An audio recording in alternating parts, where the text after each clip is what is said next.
మనిషికి ఎంత నేల కావాలి? 6 అడుగులు చాలు అని గీతలో కృష్ణుడు చెప్పిండు.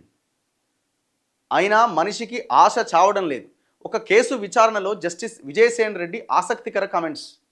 వాస్తవమే, జడ్జి గారు చెప్పింది చాలా మంచి మాటనే. 6 అడుగుల నేల చాలు అన్నాడు. సరే 6 అడుగుల నేల వదిలేయండి, కనీసం ఉండడానికి ఇల్లు, లేకపోతే ఇంకేదన్నా వ్యవసాయం చేసుకోవడానికి, ఇంకో చేసుకోవడానికో, బతకడానికో కొంత భూమి అవసరం. ఎంత కావాలా? మొత్తం నాకే కావాలి.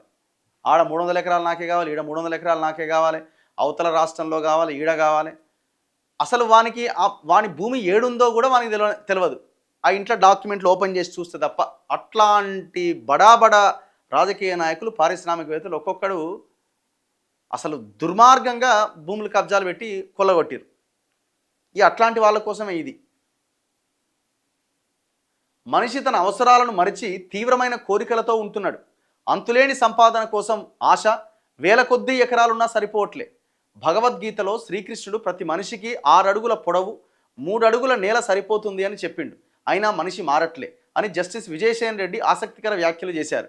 ఇప్పుడు ఆయన చెప్పింది, ఇప్పుడు ఇది లీడర్లు వినాలి, పొలిటికల్ లీడర్లు. ఇప్పుడు ఇంతమంది ఆయన గూడెం మహిపాల్ గురించి మాట్లాడుతున్నాం, ఆయన కూడా వినాలి. ఇది నాయన ఎందుకు ఇంత భూమి, ఎంత కథ అని. మనోడు కనిపించిందల్లా మనోడిదే. ఇప్పుడు గిట్లా ఈడి నుంచి బొరలాడితే ఆడదాకపోతే ఇదంతా మనదే అని అనుకో, రెడీ అంటాడు. అట్లా తయారైపోయారు వ్యవస్థ, సిస్టమ్ అట్లా తయారైపోయింది. వివాదంలో ఉన్న తన భూములను ఇప్పించాలని ఒక సర్పంచ్ పిటిషన్ వేసిండట. ఆ కేసును జస్టిస్ విజయసేన్ రెడ్డి విచారించిండట. ఆయన తన ఎదుట వాదన వినిపిస్తున్న న్యాయవాదితో, చెప్పండి మిస్టర్ అడ్వకేట్, ఒక సాధారణ మనిషికి ఎంత భూమి ఉంటే సరిపోతుంది అని ప్రశ్నించినట. తన అవసరాలకు సరిపడా అని ఆయన సమాధానం చెప్పిండట. దీంతో జస్టిస్ విజయసేన్ రెడ్డి మాట్లాడుతూ, అవును మీరు చెప్పింది నిజమే, కానీ ఇప్పుడు మనిషికి ఎన్ని వేల ఎకరాలు ఉన్నా సరిపోవట్లేదు. వాటిని అలాగే ఏండ్ల తరబడి పడావ పెడుతున్నాడు. దీనివల్ల ఎవరికి ఉపయోగం? శ్రీకృష్ణుడు గీతలో మనిషికి 6 అడుగుల నేల సరిపోతుందని చెప్పలేదా అని ప్రశ్నించిండట. పేదవాళ్ళుగానే ఉంటున్నారు.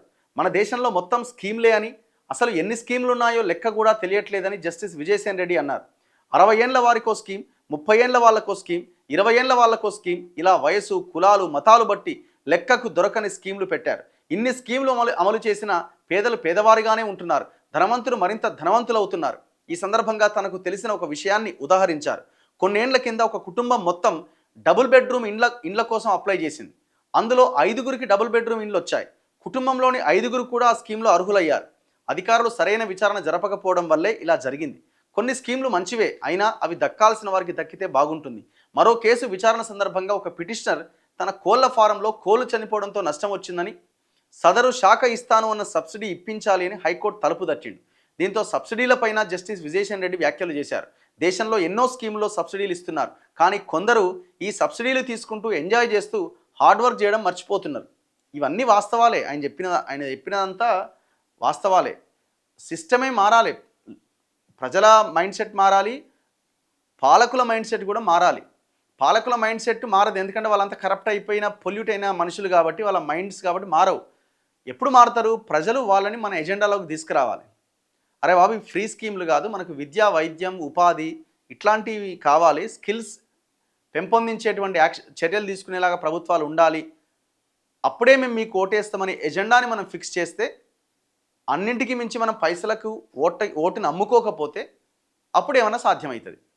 అంతవరదాకా ఎట్లా సాధ్యమవుతుంది? వాళ్ళ ముఖ్యమంత్రి అంటున్నాడు, భూమి అవసరం లేదు మీకు, మేము చదివిస్తాం అంటున్నాడు. చదువు ఇచ్చేది లేదు, భూమి ఇచ్చేది లేదు. అంటే ఇవన్నీ మాటల వరకే పరిమితం అవుతున్నారు వీళ్ళంతా. ఒకటికి ఎంత భూమిగా ఒక్కొక్కడి ఇవాళ ఈ దేశంలో సీలింగ్ యాక్ట్ అమల్లో ఉన్న ఒక్కొక్కడు వాళ్ళ బినామీల పేర్లతోని, కుటుంబ సభ్యుల పేర్లతోని 100 ఎకరాల భూములు కొల్లగొట్టిరు. ఒక్కొక్కటి 100 ఎకరాలు ఉన్నాయి. ఆ 100 ఎకరాలతో రాజకీయాలు చేసి, ఆ 100 ఎకరాలని వచ్చేటువంటి డబ్బులని ప్రజలకు పంచి, మళ్ళీ అధికారం చేపట్టి మళ్ళీ ఇంకో 100 ఎకరాలు కబ్జా పెడుతున్నాడు. ఫుల్ స్టాప్ ఎక్కడ? ప్రజలు ఓటు అమ్ముకోనప్పుడు, ప్రజలే ఎజెండా ఫిక్స్ చేసినప్పుడు ఈ వ్యవస్థ అనేది మారుతుంది. అంతవరదాకా మారదు.